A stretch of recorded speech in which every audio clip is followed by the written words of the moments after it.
The psychological weight of this life was heavy, though rarely named. There was no language for mental strain as we understand it now.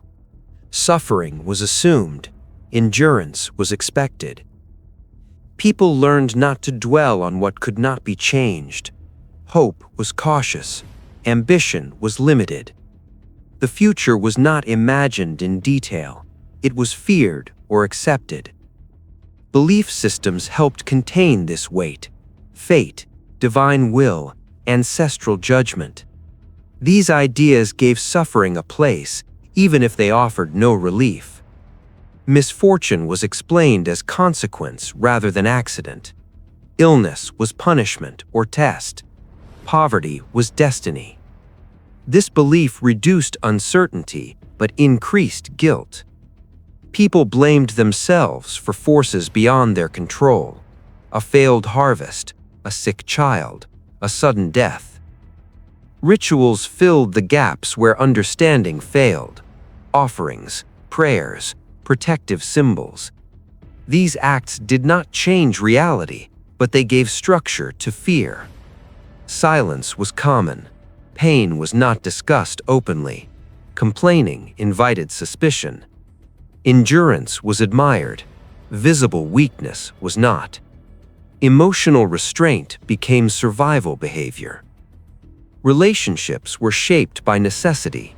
Affection existed, but it was restrained. Loss was frequent. Attachment carried risk. To love deeply meant to suffer repeatedly. People learned to hold back. Time passed differently. Without clocks, days were measured by light and labor. Seasons mattered more than years. Memory blurred. Repetition dominated. Life did not progress, it repeated. The body aged, the world remained the same.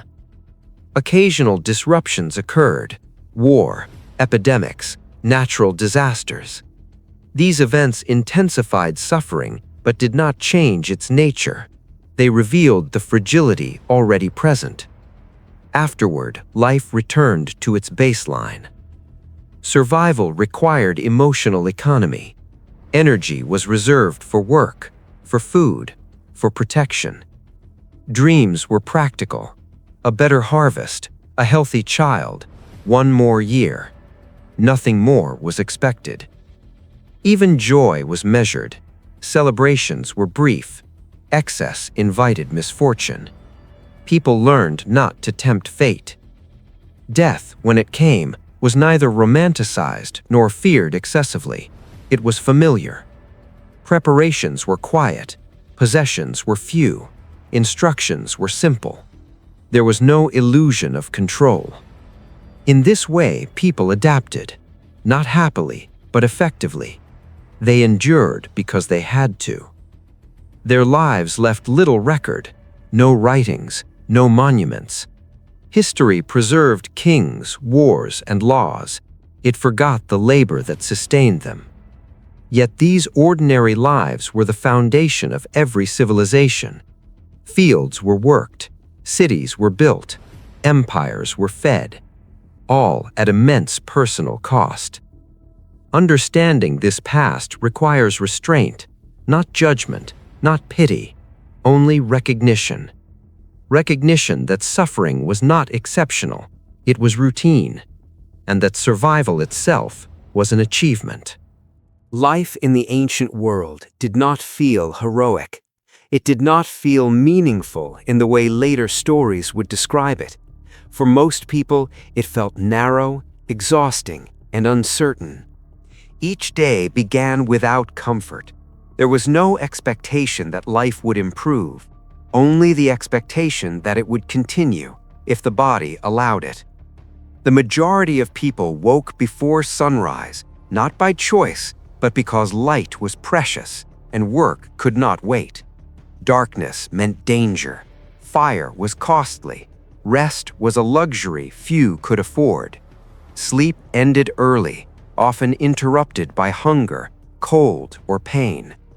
Homes were small and crowded. Many were built from mud, rough stone, or untreated wood. Floors were bare earth, walls let in wind and insects, roofs leaked during rain and trapped heat during summer.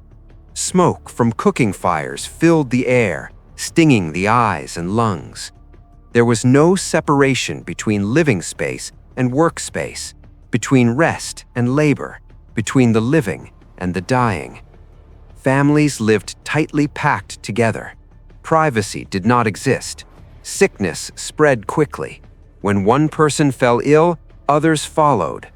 The body was always under strain. Food was never guaranteed. Meals were repetitive and thin. Grain, if available, formed the basis of survival. Bread was coarse and difficult to chew. It broke teeth. It carried grit from stone mills. Meat was rare for ordinary people. When it appeared, it was often salted or spoiled. Fresh fruits and vegetables were seasonal and unreliable. Hunger was not dramatic. It was slow and familiar, a constant tightening in the stomach, a weakness that made work harder each day. Children grew up knowing this feeling. So did the elderly, if they lived long enough to become old. Clean water was uncertain. Many relied on rivers, wells, or shared sources contaminated by waste and decay. Drinking water carried disease. So did bathing water. So did the simple act of washing hands when washing was possible at all. There was no understanding of bacteria or infection. Illness arrived without explanation. It took children suddenly. It weakened adults over weeks. It left survivors scarred, blind, or crippled. Fever was feared. Coughing blood was feared.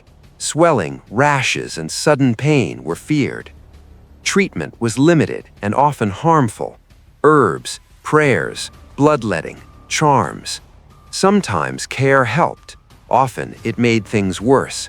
Most of the time, nothing changed the outcome.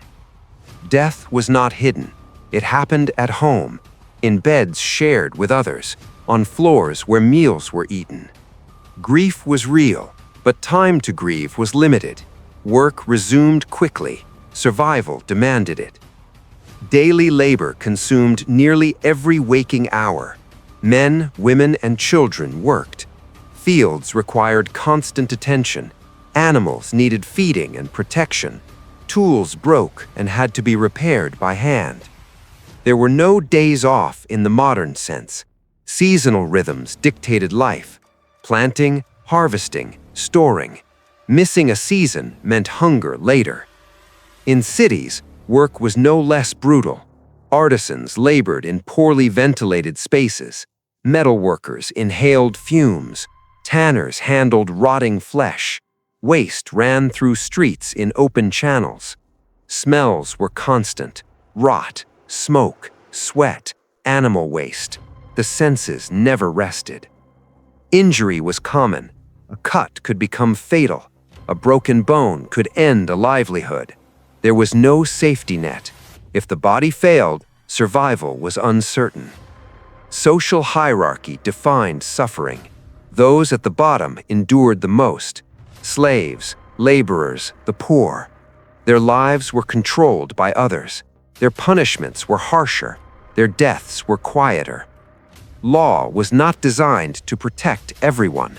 It protected property, status, and order. Punishment was public and physical. Pain was a tool of control. Fear shaped behavior. Fear of hunger, fear of disease, fear of authority, fear of the unknown. Religion offered explanation, not relief.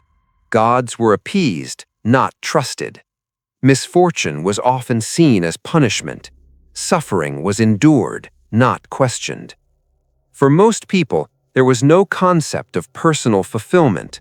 Life was not about happiness, it was about endurance. Children learned early that survival depended on obedience and labor. Play was limited. Education was rare.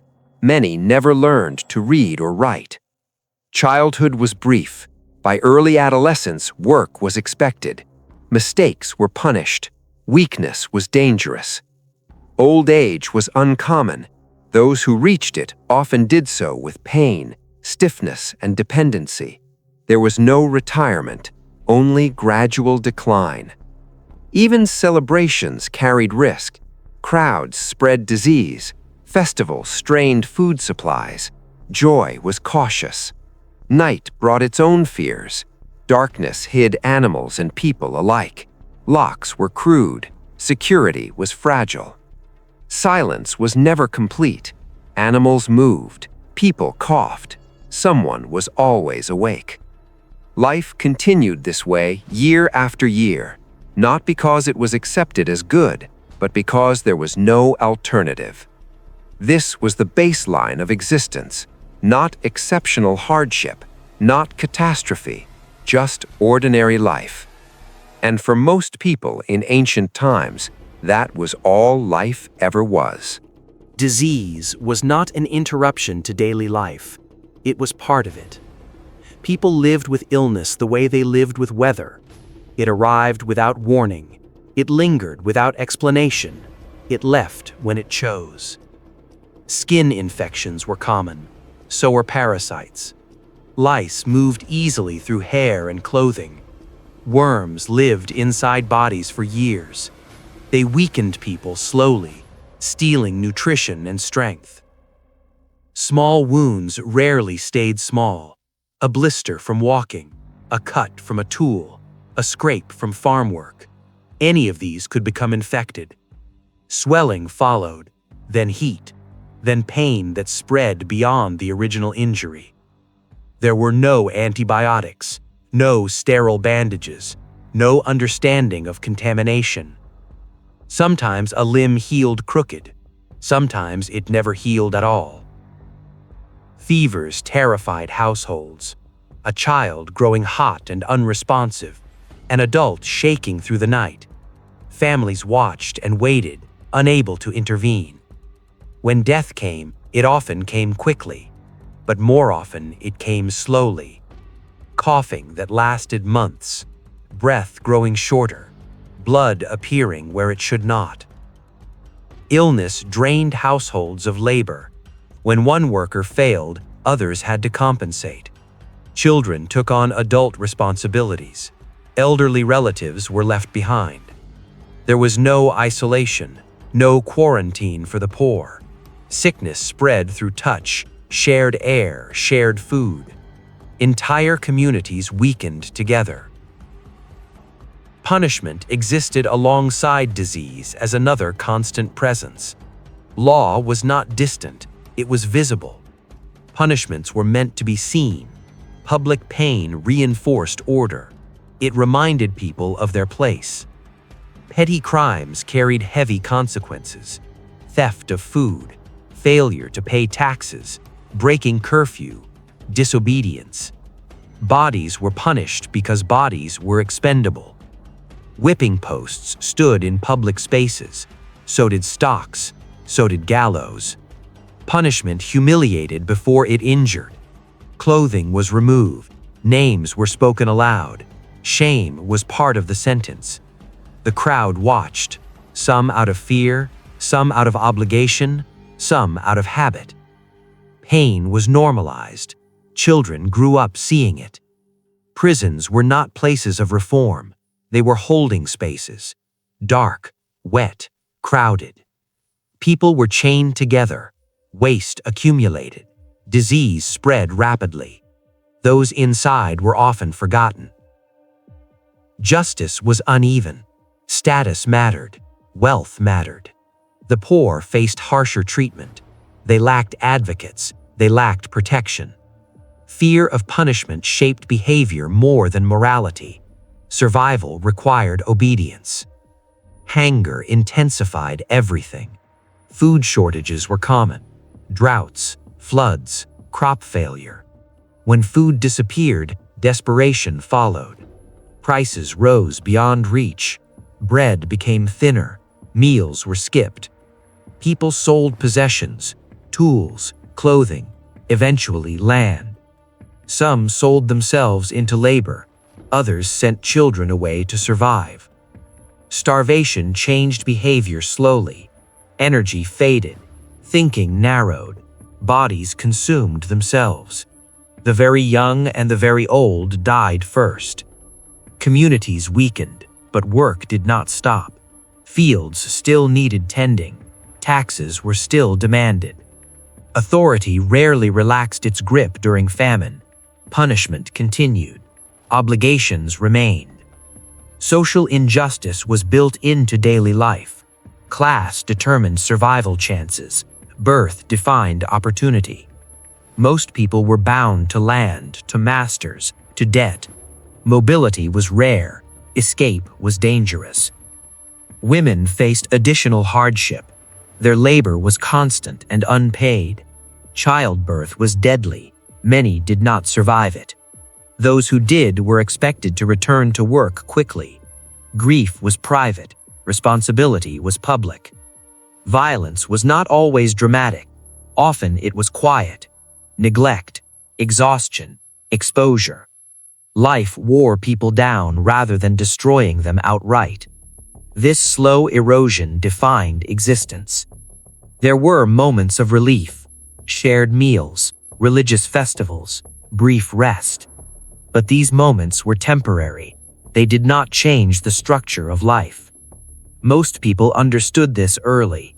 They did not expect fairness. They hoped only for survival. The world did not promise comfort. It demanded endurance. And endurance was the measure of a life well lived. Fear was not abstract feeling. It was practical. It guided decisions. It shaped habits. People learned early what to avoid. Certain roads after dark. Certain words spoken too loudly. Certain questions left unasked. Authority was visible and unpredictable. Local officials, soldiers, tax collectors. Their presence altered behavior instantly. Power did not need to explain itself. It announced itself through force. Taxes were collected regardless of circumstance. Poor harvests did not excuse failure. Illness did not delay obligation. Those who could not pay faced penalties, confiscation of goods, forced labor, imprisonment. Debt followed families across generations. It limited marriage choices. It controlled movement. It trapped people in place. Fear was also internal. Fear of the body failing. Fear of being unable to work. Fear of becoming a burden. In a world without support, dependence was dangerous. Children grew up inside this reality. They watched adults closely. They learned when to speak and when to stay silent. Childhood was not protected. It was transitional. From an early age, children contributed to survival, fetching water, caring for animals, working fields, learning trades through repetition, not instruction. Mistakes were costly. A dropped tool, a spilled ration, punishment followed quickly. Education, where it existed, served authority. Reading and writing were privileges. Knowledge was control. Most children never learned letters. They learned endurance. Play existed, but briefly, often improvised, often interrupted. Disease claimed many before adulthood. Those who survived were hardened early. For girls, the future narrowed quickly. Domestic labor, marriage, childbearing. Marriage was rarely about choice. It was about survival, about alliances, about labor. Childbirth carried constant risk. Pain was expected. Death was common. Women labored through pregnancy. They returned to work soon after birth. Rest was minimal. Loss was frequent. Infants died quietly, sometimes without names. Grief accumulated rather than resolved. Men faced their own limits. Physical labor broke bodies early. Injuries accumulated. Strength faded. When strength failed, value diminished. There was little tolerance for weakness. Survival required contribution. Aging was gradual and visible. Joints stiffened, eyes weakened, breath shortened. Old age was not celebrated, it was endured. Those who could still work did. Those who could not relied on family, if family existed. Abandonment was rare but not unknown. So was neglect. Death was familiar, not shocking, not hidden. People prepared for it without ceremony. Burials were simple. Markers were temporary. Memory faded quickly. Life expectancy was shaped by chance, weather, disease, birth circumstances. Few planned for the future. The present consumed all attention. Despite this, communities persisted. Shared labor created bonds. Mutual dependence existed even within hierarchy. People helped each other when possible, not from idealism, from necessity. These small acts softened the harshness, but did not erase it. The structure of life remained unchanged. Hardship was expected.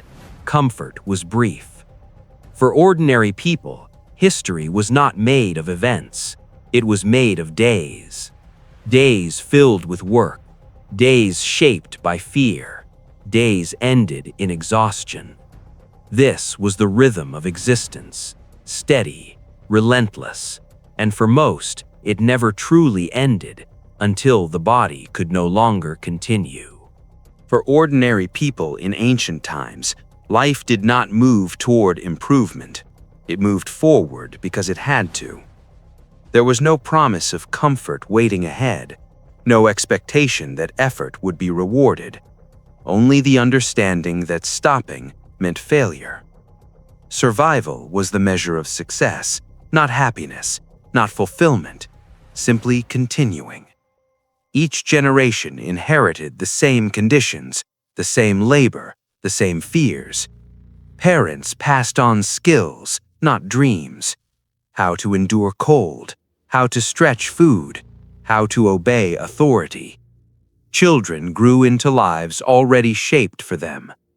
Progress, when it came, was slow and uneven. It arrived without being noticed.